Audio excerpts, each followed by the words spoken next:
The question of birthright citizenship went before the Supreme Court this week, and wouldn't you know it, they got it completely wrong. I've been saying for a long time that this question might be the most important thing happening in politics, and the Supreme Court just enshrined it in law in a way that will require a constitutional amendment to overturn.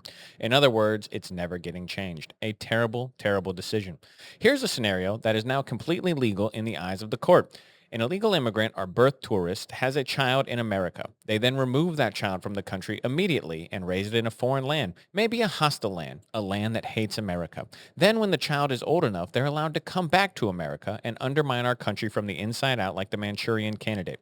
In this scenario, the child owes no allegiance to the United States and instead works to further foreign interests and ultimately becomes mayor of New York. I'm Tyler Chrestman. Welcome to the Chrestman Conversation.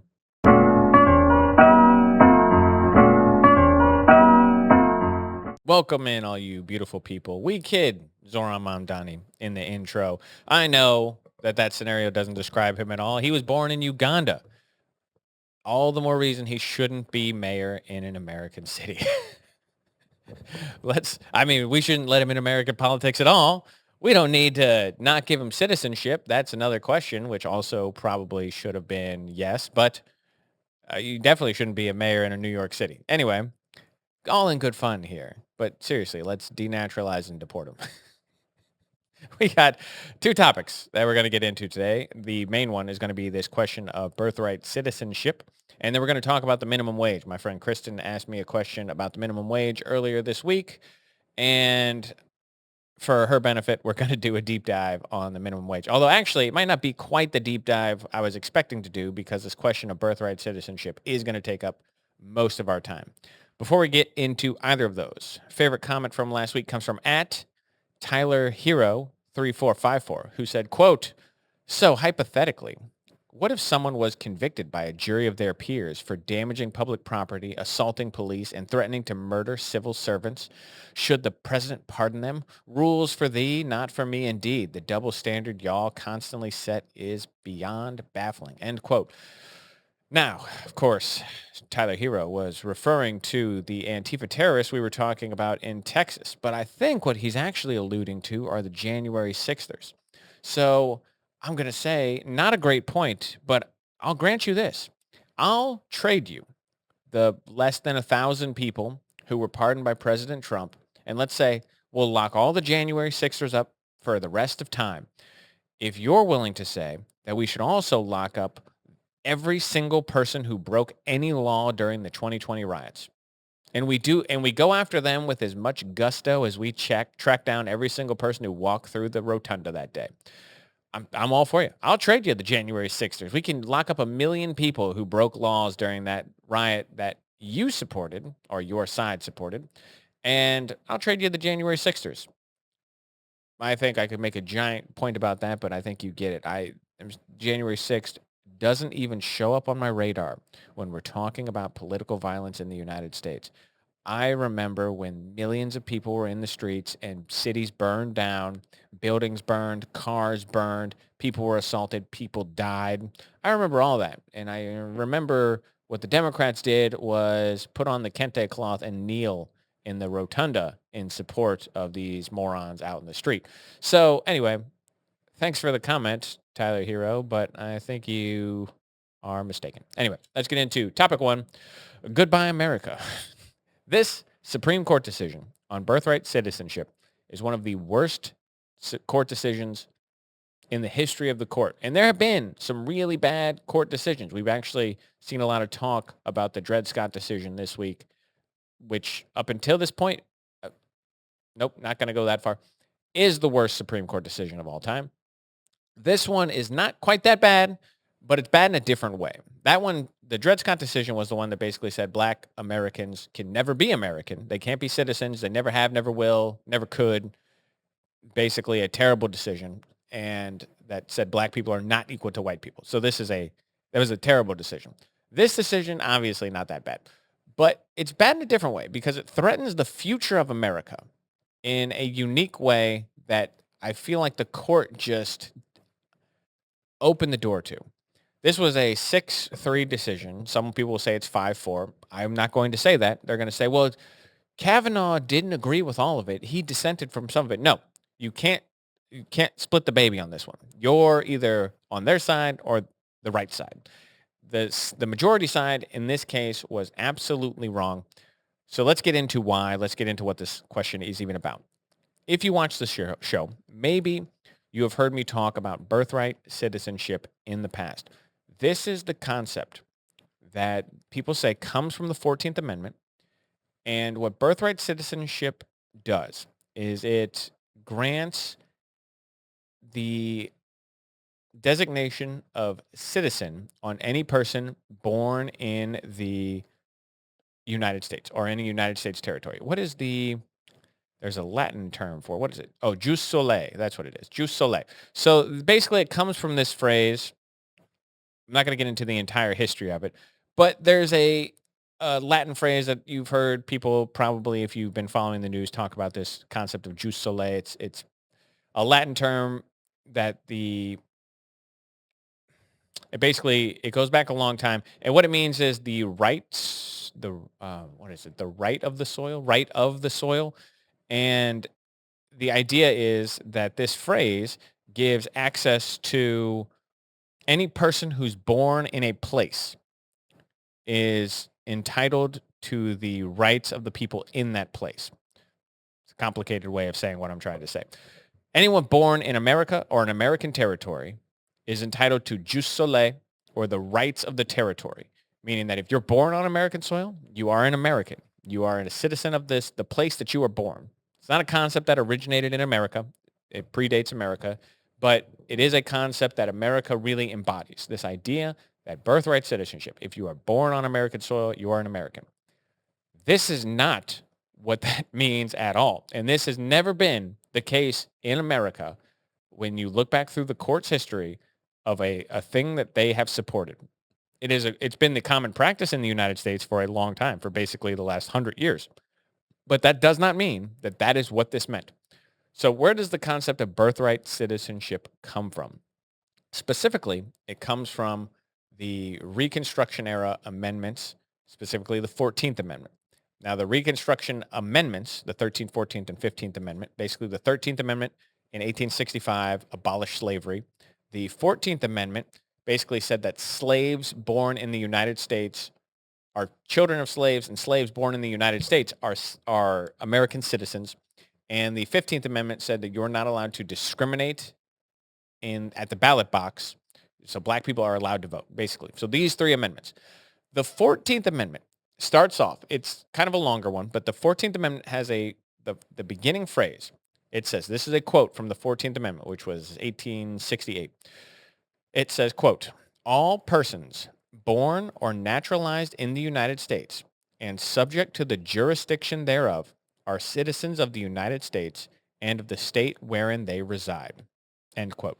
That is from the first line of the 14th Amendment. Now, the 14th Amendment, you say, okay, pretty straightforward. Why was it written? It was written so that black Americans who were either former slaves or children of slaves would be taken out of this limbo and given citizenship in the United States. That is what this amendment was about. That is the question. Were black people citizens of America? The 14th Amendment was the answer to that. It was the answer to the question of whether black people were Americans or not. The Congress and the states all ratified this. They said, yes, they are. So that was what this question was to settle. It was whether black people were American citizens. It was not ever designed to say that every single person born in America under any circumstances were American citizens. That is not what it says. It's never what it's been interpreted as, and it's not what it means. It's not what the people who wrote it meant. They certainly didn't mean that someone from China can come here while they're 9 months pregnant, give birth, take that baby back to China, raise it there until they're 22 years old, and then send it back to America where they owe allegiance to China. That is not what they mean. That does not make someone an American citizen. Being born on the soil doesn't make you an American. If you owe no allegiance to the country, you're not American. And we're going to get specific. Why I know for a fact this isn't the case, because there are many times that it has been mentioned throughout history and the court has ruled on cases that It was not affirmed that this is what they meant. Because there is a line in here. If you read it, I'm going to read it a second time. I'm going to read it a little quicker. If you read this, all persons born or naturalized in the United States and subject to the jurisdiction thereof are citizens of the United States and the state where they reside. If you wanted to say every single person born in the United States is American, you could cut out one of the lines in here. The big line in question is this little thing. All persons born or naturalized in the United States. Then there's a comma, there's a parenthetical. It says, and subject to the jurisdiction thereof. That little parenthetical is what we are talking about here when we are talking about whether or not every single person born in the United States is a citizen. Subject to the jurisdiction thereof. There is the debate. What does that mean? I think it is fairly obvious that they put this in there to say that if you are subject to the jurisdiction of the United States, that doesn't mean that you are in the United States. It means that you basically owe allegiance to the United States or have no other jurisdiction that you're a part of. So for example, if you come from another country, you owe allegiance to Spain. We'll just use Spain as an example because it's the first country that popped in my head.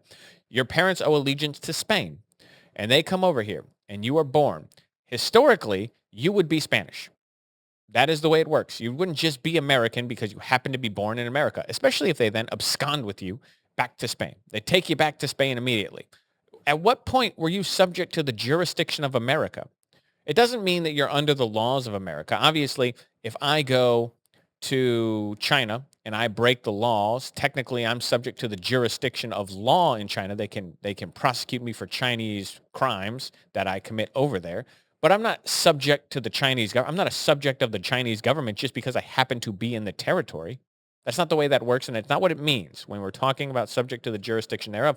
What we actually talk about, or what they actually meant, is are you a resident of this place? Are you a subject of the place that you are resided? Not a subject like under the monarchy, but a subject as in, are you a person who is invested in the progress of the nation? Are you a person who's invested in this thing? That's what they meant. That's what it's always meant. The Justice Samuel Alito, he had a quote. I actually really liked it. He said, quote, "This is one of the most important decisions in the history of the court, and in my judgment, the court has made a serious mistake." I agree with Alito. I agree with Thomas. Again, there is no historical precedent for this conclusion. And I have a couple examples. These are a couple examples of things that apparently the court, far be it from me to teach the Supreme Court how to look up court precedent, but it's not as though this is the first time these questions have been asked. There was a man named Richard Greiser. Richard Greiser was born in Ohio to German parents. His German parents took him to Germany. As an adult, he attempted to obtain an American passport. They denied him because they said, well, you've lived your life in Germany. He said, I was born in Ohio. It went all the way to the court. The court ruled that he was not a subject of the jurisdiction of America because his parents never intended to stay in America. They were basically here on holiday, and they went back to Germany immediately after his birth. They were not subjects of America. The Secretary of State, Thomas Bayard, under Grover Cleveland, he wrote that Gresser should be denied citizenship, and that he concluded that because he didn't qualify for citizenship, because as a child of a German citizen, he was born a German citizen. Greiser did not acquire citizenship under the 14th Amendment because he was not born subject to the jurisdiction of the United States. That was the Secretary of State to Grover Cleveland after this was done. People agreed with him. He was denied a visa or a passport from the United States because he was not a citizen despite being born in Ohio.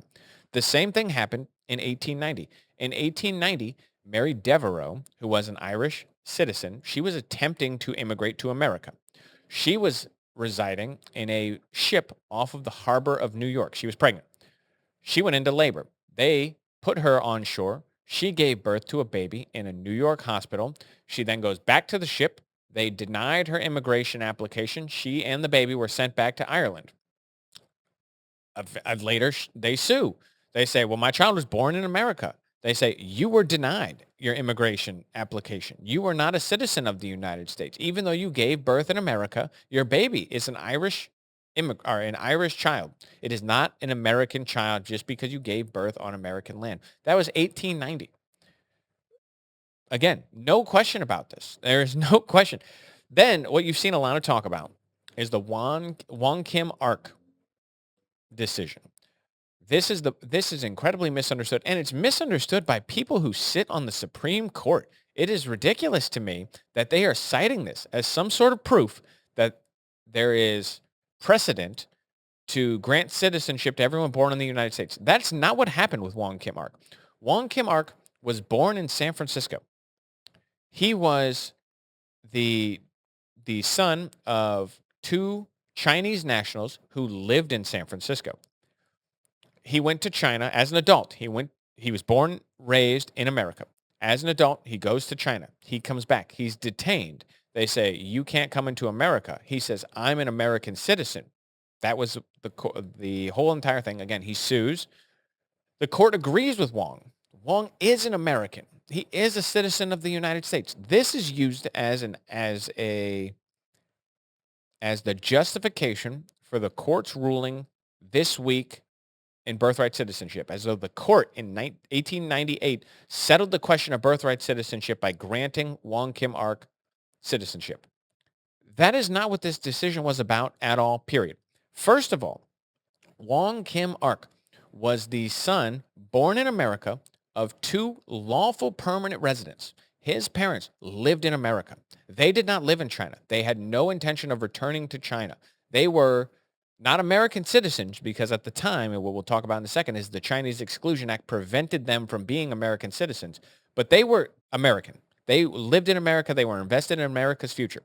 He was born and raised in America. And what granting him citizenship was an attempt to do was to overturn the Chinese Exclusion Act, which is what it did, where it said that you're not allowed to deny citizenship based on the race of people involved. Especially you can't target Chinese people and not give them citizenship, which is what was happening in America at the time. That's what this overturned. This overturned the Chinese Exclusion Act and said that his parents were lawful permanent residents. That's what they would be called today.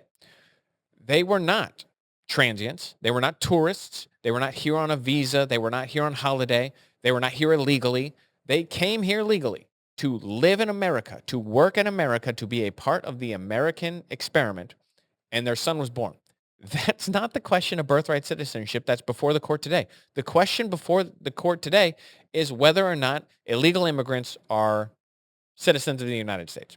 The question is whether or not this Chinese birth tourism industry is legal, which it should not be. It is crazy to me. There could be upwards of 1.8 million Chinese people who have American citizenship that have never lived in America, that live in China, that have grown up under the communist system, indoctrinated into the Chinese Communist Party, and in 20 years are going to be able to come back to America and undermine our system of government from the inside out. That is not what the 14th Amendment is about. And the court opened the door to allow that to continue. This is a terrible, terrible decision by the court that there is no legal precedent for. Even the big ones that they're mentioning, the Wong Kim Ark, I just explained to you, that is not what this is about. If you are born on American soil and your parents are not American citizens, but they're lawful permanent residents, they're going to stay here. They're green card holders. They get to stay in America. That is a different thing. That's not what we're talking about, and that's not what this was before the court. And the court sidestepped the real issues. Not Alito, not Thomas, not these lions on the court, but the cowards, the Kavanaugh, Amy Coney Barrett, the traitors to conservative principles and ideals that set them on the court that have undermined American conservatism for the future. I'm not saying you have to be a conservative to be on the court, but this is the thing that separates liberals from conservatives on the court is whether or not you read these documents as an originalist or just to say whatever the hell you want. If you just make it up like Roberts and you just make up whatever you want, oh, it just says whatever I want it to say, then you're a bad Supreme Court lawyer or Supreme Court judge. A good one says that's not what they meant. If you want to change it, you can change it. Pass a law, Congress. Those are the good ones. Amy Coney Barrett, Brett Kavanaugh did a bad thing.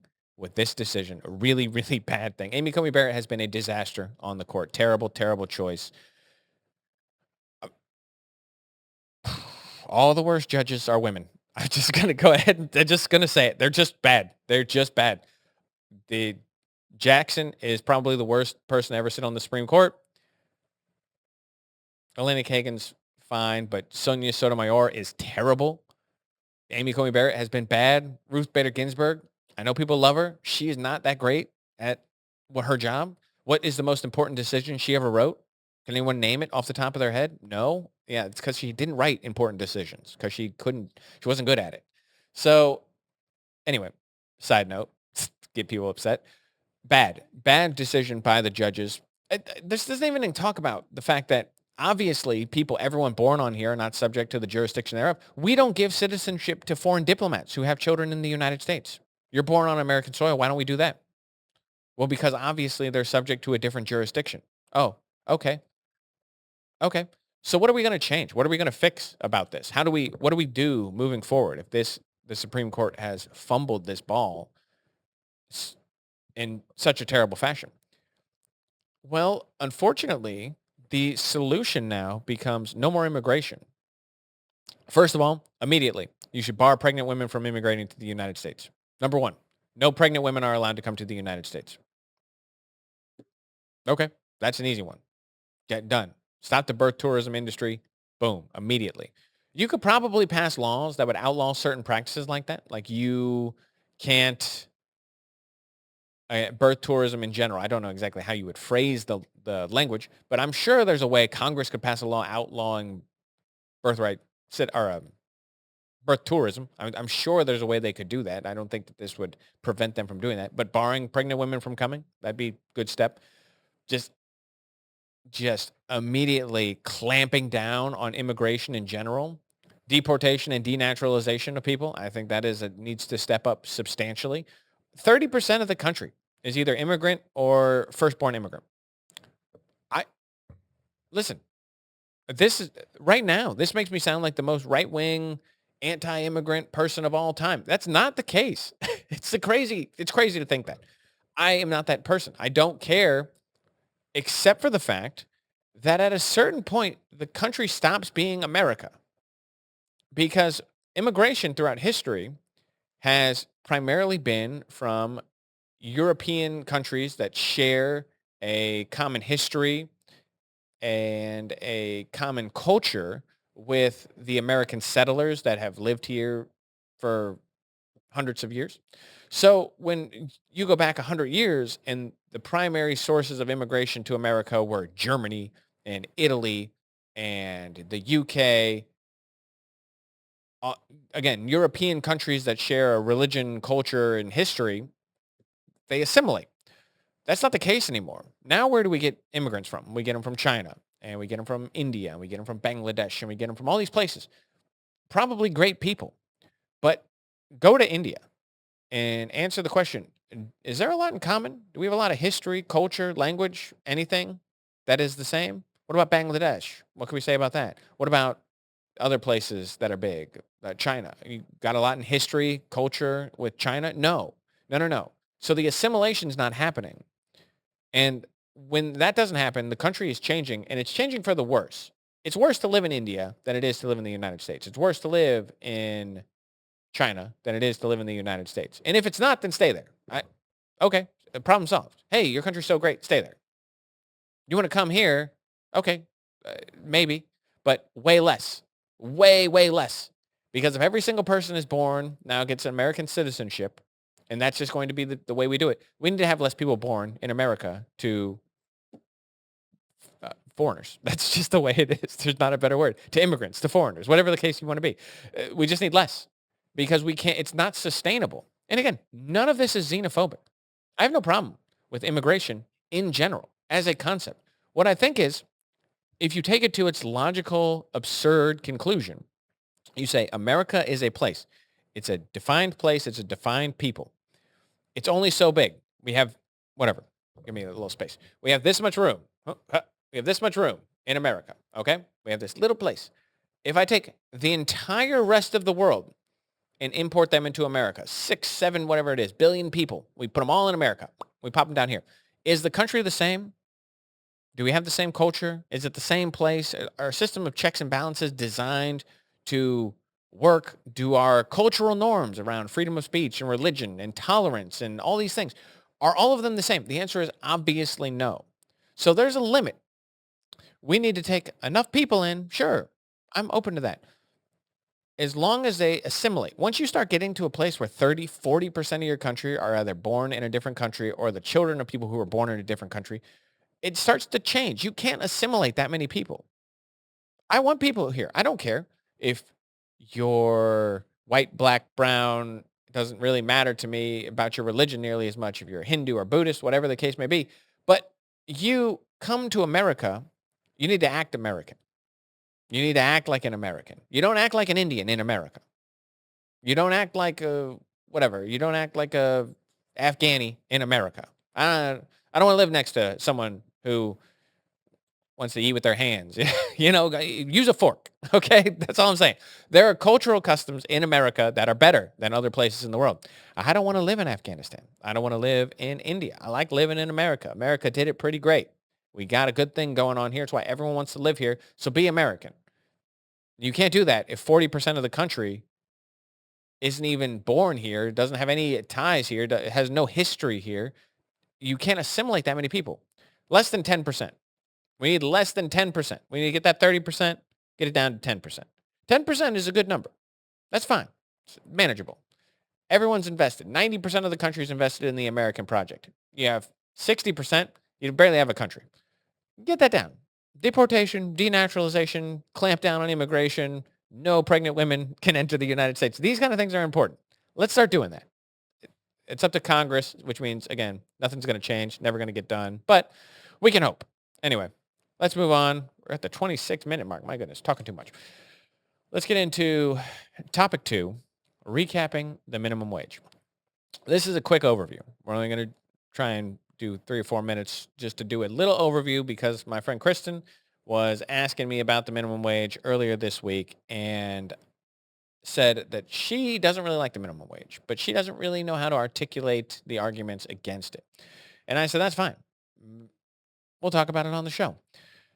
The federal minimum wage is $7.25, and it has been that way since 2009. Now, states have different minimum wages. Some cities have minimum wages. The minimum wage is terrible. Period. Full stop. That's a great argument. That's what you should use, Kristen. Just tell them the minimum wage is terrible. You don't need all these facts and figures. You don't need all this logic and reason. Just say it's bad. You don't like it. Move on. You don't need to debate them. I'll tell you why. I pulled up some things. I pulled up some fun facts so we can go through it. In 2024, according to the Bureau of Labor Statistics, 843,000 workers were paid hourly wages at or below the federal minimum wage. Some of that meaning illegals who were paid less. So 843,000 people were paid the minimum wage. This reflects less than 1% of all wage earners. Okay, so first of all, less than 1% of people get paid the minimum wage. We're not changing lives by raising the minimum wage. Okay, we're just not doing it. No one does it. Anytime we raise the minimum wage, this is basic supply and demand theory in action. When you raise the minimum wage, at least one, sometimes more, at least one of these 4 things is going to happen. We raise the minimum wage, companies hire less workers, or they reduce the number of hours worked by their current staff, or they pass the costs on to consumers by raising their prices, or in the utopian world, they absorb the higher wages by losing their profit margin. So they lose some profits. Their profit margin just shrinks a little bit. Okay, those are the 4 scenarios. Now, in every Marxist utopia, the idea is we raise the minimum wage and the companies are just going to eat it and then we'll all be rich. The childish thinking of the mediocre. This is not the way it works in real life. It's not the way it's ever worked. What happens is you wind up with an increase in inflation because you're pumping more money artificially into a system and a depression of real wages. And how do we know this? Well, in 1948, the minimum wage existed, but it was irrelevant. Nobody was paid the minimum wage because it was so low. It hadn't been adjusted for inflation in such a long time that no one made the minimum wage in the United States in 1948. The black-white unemployment gap in 1948 was so low to be non-existent. There was basically no difference in unemployment between black and white in the 40s. In the 40s, okay? As the minimum wage increased, so what started happening is they started to ramp up the minimum wage. You saw significant gaps begin to emerge between, for example, the black teenage rate and the white teenage rate of unemployment. And in effect, the unemployment rate for black teenagers has been double white unemployment rate every year since 1971. Why is that? Because as the economists David Newmark and Peter Schertz they studied every subnational minimum wage study since 1992. What they found is that in 79% of the studies, they suggest raising the minimum wage has a negative employment effect for teens and young adults, and even more so for the less educated. What does that mean? That means that as the minimum wage rises, teenagers and low skilled, low educated workers get employed less. They have negative real wage growth, and unfortunately, for a number of circumstances, black people in America represent the less educated, black males, I should say. Black males represent the less educated part of the population. I'm just going based off of high school graduations and college graduations. So when you're looking at those certifications, which again, it doesn't necessarily mean education, but what it means is high school graduates and college graduates, you have a disproportionate number of black youth that are negatively impacted by raising the minimum wage because their unemployment levels go up. So now all of a sudden you have black teenagers who are trying to get work, who do not have jobs. How is that helpful? How is that helpful for people? The black white gap grows the higher you increase the minimum wage. It's just the way it is because unfortunately, again, the low skilled labor jobs disproportionately employ black men, and they're the first ones negatively impacted. In the book, so the book Knowledge and Decisions, it's Thomas Sowell, again, brilliant, brilliant man. Seattle's minimum wage showed a fall in hours by low-skilled workers of 9.4%, resulting in a loss of 3.5 million hours of work per calendar quarter. The equivalent of 5,000 jobs per quarter that Seattle lost raising their minimum wage. It's not hard to understand this. You can't just... Here's a good example. Why did we pick $25 an hour? First it was 15. We said, we got to raise the minimum wage. We're going to go to $15 an hour. Okay. Then we're going to raise the minimum wage. We're going to go to $25 an hour. Okay. If raising the minimum wage has no negative consequences, why don't we raise it to $1,000 an hour?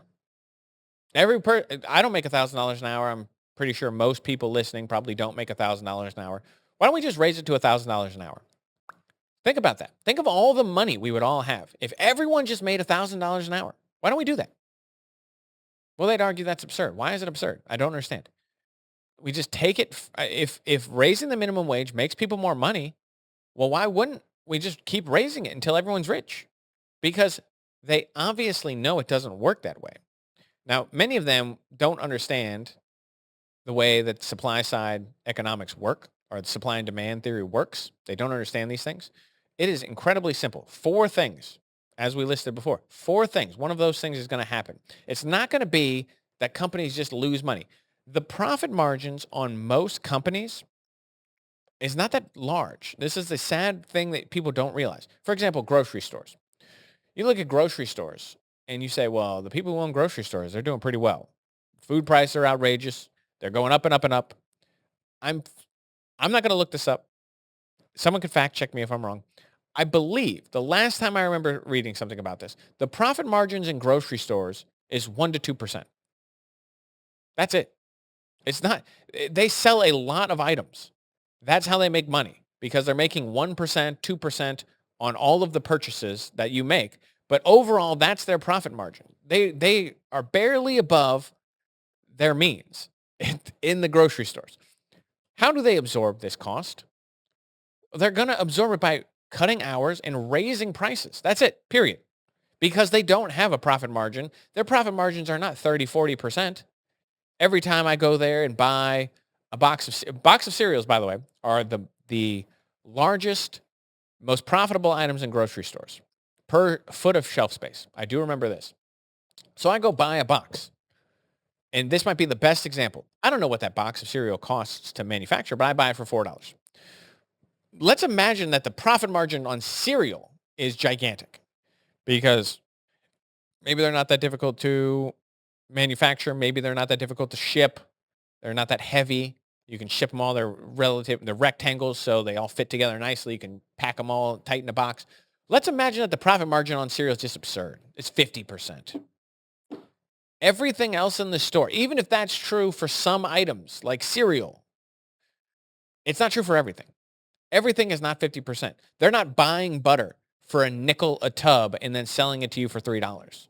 They're buying it for $3.20 and they're selling it to you for $3.75. That's the kind of profit margins we're working for in grocery stores. You don't understand this, people who are advocating for this, or you don't care because you think everyone who owns a business is just some rich fat cat.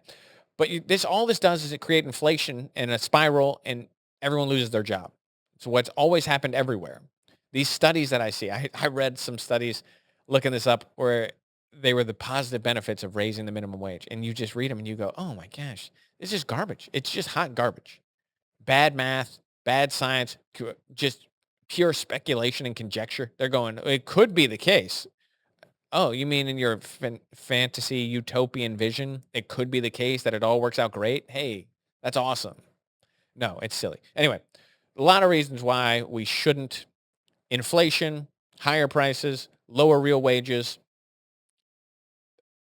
an increase discrepancy between white and black employment, and a higher increase of unemployment among low-skilled, low-educated workers. All of those are good reasons why the minimum wage is garbage. And you're welcome, Kristen. Anyway, we're going to leave it there for the day. As always, questions, comments, concerns, leave them down below. If your comment is awesome, flattering, just want to tell me how handsome I am, I'll hear it. I'll read it out on the show. I promise you. Or if you want to just argue with me, that's fine. I'll be happy to make fun of you on next week's episode. It's going to be great. Until then, I hope you guys have a great week. And let's go Egypt today. All right, 1,300. Egypt playing Australia. Theo, you're going down. Egypt, my boys, Mo Salah. He's going to do great. So everyone root them on.